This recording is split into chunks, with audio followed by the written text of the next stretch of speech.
Iniciamos la semana 12ª de nuestro estudio sobre el folleto del Éxodo, un estudio que nos está enseñando muchísimo y nos está mostrando cuál es el plan de Dios para nosotros y que ya nos acerca hacia el final de este libro preparándonos para un nuevo estudio, porque siempre estamos estudiando la palabra de Dios. Esta semana vamos a hablar del tema Te ruego que me muestres tu gloria. Hoy vamos a hablar de la tienda de reunión y vamos a pedir a Dios su dirección para saber cómo podemos crecer en nuestra relación con Dios como lo hizo el profeta Moisés. Así que pidamos la dirección de Dios. Bondadoso Padre, al leer tu palabra debemos sentirnos agradecidos por esta revelación que nos das de tu carácter, que nos permite conocerte mejor. Permite que esta semana que estudiemos tu palabra podamos desear estrechar nuestra relación contigo. Lo pedimos en el nombre de Jesús. Amén. Amén. Me gusta mucho el enfoque para esta semana que vamos a tener, Pastor Dani Perla, porque al estudiar esta semana vamos a hablar sobre la importancia de la relación con Dios. Algo que vemos en el profeta Moisés y que va a ser básicamente el tema de esta semana, cómo Moisés fue creciendo en esa relación con Dios y, por decirlo así, o para decirlo de esta manera, se fue perfeccionando en cada etapa de su caminar con Dios mientras crecía en su conocimiento del Señor. Pero antes de llegar ahí, hay algo que quisiera que comencemos a destacar. Después de la apostasía, pastor, que el pueblo acaba de protagonizar y que estudiamos la semana pasada, Dios dice algo que dejó desconcertado al pueblo de Israel. En el capítulo 33, en el verso 3, solo voy a leer la parte que habla sobre esta decisión que Dios toma y dice así: pero yo, luego de decirle Dios a Moisés, ve y lleva a este pueblo a Canaán, dice el verso 3, pero yo no subiré en medio de ti, hago un paréntesis ahí, no sea que te consuma en el camino. Pastor, en esta jornada, y quiero comenzar por ahí porque nos va a servir, ¿por qué es esto una noticia tan devastadora que el pueblo parece que aquí reacciona? Solo sigue diciendo la narración, pero esto era un problema para ellos, que Dios no fuera con ellos. ¿Cómo deberían haberse sentido, cómo reaccionaron y qué debería decirnos a nosotros sobre la importancia de la presencia de Dios en el viaje que estamos realizando? Hay un dicho popular que dice, nadie se da cuenta de lo que tiene hasta que lo pierde. Muchas veces nosotros, y especialmente en las relaciones, damos por sentado que mi esposo siempre va a estar ahí, que mi esposa siempre va a estar ahí, que mis hijos siempre van a estar ahí. Y creo que el pueblo había abusado realmente de su relación con Dios. Recordemos que hacía unos momentos atrás, ellos habían dicho a un becerro de oro que ese becerro que lo acababan de recién construir era el que los había sacado de Egipto.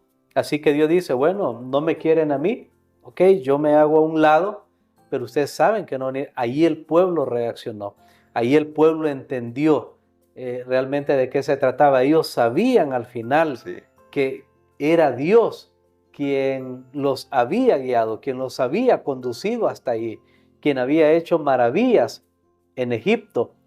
Y entonces lo que vemos aquí es porque va a suceder algo bien interesante. Dios incluso les dice a ellos, era lo que estaba en el versículo número 2. Que dice así, y yo enviaré delante de ti el ángel, y echaré fuera al cananeo, al amorreo, al eteo, al fereceo, al heveo y al jebuseo. O sea, Dios, a pesar de todo, Él viene y le dice, miren, no lo voy a abandonar completamente, solo que hay algo de mi presencia que ustedes no van a tener. ¿Por qué? Porque Dios quería hacer claro que el pecado provoca una separación entre Él y nosotros. No porque Dios quiere, sino porque nosotros hemos elegido ese camino. Y ahora Dios tampoco los iba a abandonar, como lo vamos a ver más adelante, pero tal vez lo introducimos acá. Es que Dios se iba a comunicar con Moisés y Moisés con el pueblo. Moisés se iba a convertir en el intercesor del pueblo, como ya lo vimos, que él se había ofrecido También cuando el pueblo entró en apostasía en el Sinaí, Moisés se había ofrecido para ser destruido en lugar del pueblo, pero ahora Dios realmente va a obrar de esa manera y le dice, bueno, tú, Moisés, ya que tuviste ese papel de intercesor, pues yo te voy a poner como intercesor y entonces quedaba un ejemplo ahí. ¿Cómo podemos aplicar esto para nosotros hoy? Es lo que Jesús hizo. Amén. Cuando Él vino a esta tierra, Él trajo la presencia de Dios a esta tierra, pero en una manera velada, en una manera que nosotros, que los seres humanos que estuvieron en esa época no pudieran ser destruidos, sino que ellos pudieran contemplar el amor de Dios. Así que Moisés aquí nuevamente se convierte en un tipo de Cristo, en una figura de Cristo, se convierte en el intercesor, pero a la vez Dios muestra las consecuencias terribles del pecado. Y ahora, pastor, luego cuando saltamos en la narración, voy a ir hasta el verso 7, aparece algunos elementos que nos van a servir para este día y para poner la base que estamos poniendo para toda la semana, y dice el texto: y Moisés tomó el tabernáculo y lo levantó lejos, fuera del campamento, y lo llamó el tabernáculo de reunión. Y cualquiera que buscaba a Jehová salía al tabernáculo de reunión que estaba fuera del campamento. Y sucedía que cuando salía Moisés al tabernáculo, todo el pueblo se levantaba y cada cual estaba en pie a la puerta de su tienda y miraban en pos de Moisés hasta que él entraba en el tabernáculo. Cuando Moisés entraba en el tabernáculo, la columna de nube descendía y se ponía a la puerta del tabernáculo, y Jehová hablaba con Moisés. Y viendo todo el pueblo la columna de nube que estaba en la puerta del tabernáculo, se levantaba cada uno a la puerta de su tienda y adoraba. Y hablaba Jehová a Moisés cara a cara, como habla cualquiera a su compañero, y él volvía al campamento, pero el joven Josué, hijo de Nun, su servidor, nunca se apartaba de en medio del tabernáculo. Quizás algunos detalles acá, pastor. Entendemos que no nos estamos refiriendo al santuario que finalmente se va a erigir más adelante, pero entendemos que es un lugar donde Moisés comienza a tener varias visitas con Dios, varias entrevistas con Dios, y cómo esto le va a ayudar a Moisés en su crecimiento espiritual al punto de poder liderar al pueblo de Israel como Dios espera que lo lidere. Hay un aspecto que llama la atención. Recordemos que Moisés hasta ahora, él había tenido que subir al monte y él había tenido unos encuentros especiales con Dios en ese lugar, pero Dios no solo es el Dios de la montaña.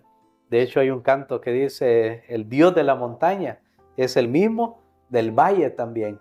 Ahora allí, en medio del pueblo, iba a haber un lugar, solo que ya no iba a estar dentro del campamento.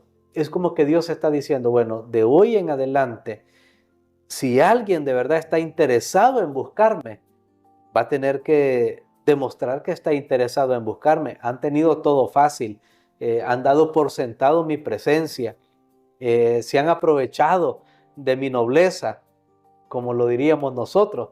Entonces ahora vamos a demostrar que si ellos de verdad me quieren a mí, entonces van a tener que ir hasta el tabernáculo donde Moisés ahí también, en lugar de subir al monte, claro, él volverá luego, como lo vamos a ver, pero ahora él también podrá hablar con Dios, y ahí se cumple lo que yo había adelantado. Moisés se convertía en el intercesor entre Dios y el pueblo, siendo una figura de Cristo, el papel que Cristo hizo por nosotros al venir a esta tierra y ser el puente entre el ser humano y Dios, de tal manera que pudiéramos ver a Dios, pero sin ser destruido. Es lo que dice San Juan en el capítulo 1. Vimos su gloria, dice, sí. Gloria como del unigénito del Padre, porque a Dios nadie le vio jamás. De hecho, esa expresión que aquí dice, que Jehová hablaba con Moisés y da a entender como que hablaba cara a cara con Moisés, recordemos que no es una expresión que Moisés miraba el rostro de Dios, claro, sino que no quiere decir eso. Más bien lo que quiere decir es que Moisés hablaba con Dios y Dios le respondía como nosotros estamos hablando en este momento, pero sin ver realmente su rostro, su forma, porque más adelante también vamos a descubrir que Moisés jamás pudo ver el rostro de Dios, pero sí descubrió cuál era la gloria de Dios. Amén. Y finalmente, para la reflexión de hoy, pastor, en estas idas y venidas a esta tienda de reunión que tenía Moisés,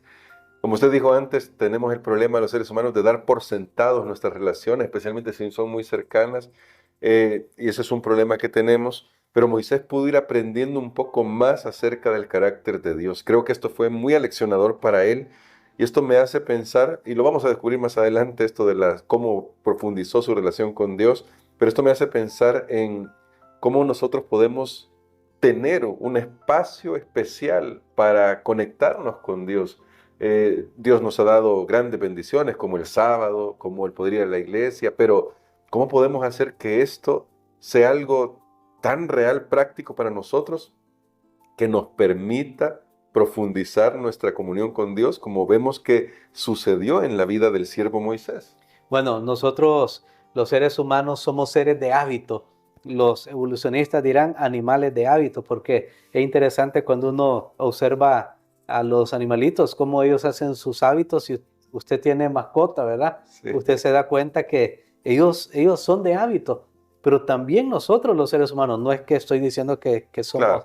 animales, por supuesto que no, para nada, pero somos seres de hábitos. Y nosotros tenemos que crear ciertos rituales, ciertos hábitos que nos recuerden la necesidad de nuestra comunión con Dios. Por ejemplo, cada mañana yo tengo que tener un lugar donde yo voy y yo sé que ahí en ese lugar oro y yo me voy a dirigir a ese lugar o en ese lugar leo la Biblia. Entonces creo que nosotros debemos tener ese hábito, la costumbre de ir a la iglesia, que es un lugar que ha sido separado, apartado, y no se hace otra cosa más que adorar a Dios. Entonces, todo eso nos ayuda a nosotros a establecer un hábito para tener comunión con Dios, porque si no lo hacemos, vamos a crear el otro hábito de no tener comunión con Dios.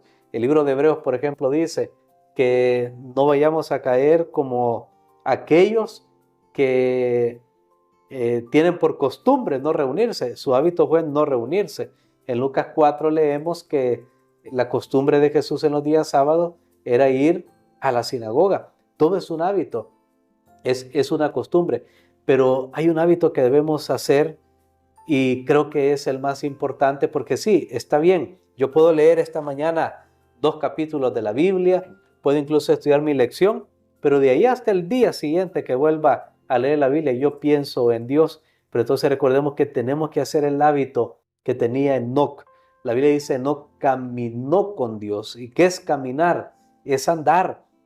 Tenemos que aprender a hablar con Dios en todo momento, en cada hora, en cada minuto, en cada necesidad, cada alegría que tenemos, cada tristeza, en ver a Dios en todo. Esta mañana yo salía temprano y saqué a pasear ahí una mascota que tenemos y vi un cielo lindísimo, estaba saliendo el sol y se miraba de unos colores extraordinarios. Entonces ahí en ese momento la mente debe elevarse hacia Dios en gratitud por lo que Él ha hecho. Creo que eso es lo más importante, que nosotros establezcamos un hábito de estamos hablando con Dios, estamos barriendo, estamos haciendo cualquier actividad. Nuestra mente se dirige a Dios, le llevamos a Él nuestras alegrías, nuestros problemas, toda situación. Nehemías, por ejemplo, cuenta cuando se presentó delante del rey, el rey le estaba preguntando y Nehemías en ese momento, él lo escribe, dice, en ese momento yo elevé mi pensamiento al Dios del cielo y le hice una petición, Señor, ¿cómo hago? ¿Cómo le presento esto al rey? Ese es el hábito que tenemos que hacer, porque nuestro tiempo devocional, lugar para devocional, está bien, pero caminar con Dios es realmente algo que debe ser de siempre, y eso lo logramos a través de la oración. Por eso se ha dicho acertadamente que la oración es el aliento del alma, es lo que la respiración es al cuerpo, es algo que no se puede detener. Así es. Bueno, y esto es para comenzar, porque esta semana la intención es que también nosotros profundicemos en nuestro conocimiento de nuestro gran Dios y Salvador. Y queremos, pastor, que ore por nosotros para que hoy podamos decir, Señor, realmente queremos conocerte. Amén. Padre, te damos gracias, Señor, porque Tenemos la oportunidad de contar con tu compañía, con tu amistad. Cuán maravilloso es saber de que no hay un amigo como tú. Hoy tuvimos una descripción en la lección escrita de qué es ser un amigo. Gracias, Señor, porque tú eres eso y más para nosotros. Ayúdanos a permanecer contigo. En el nombre de Jesús. Amén.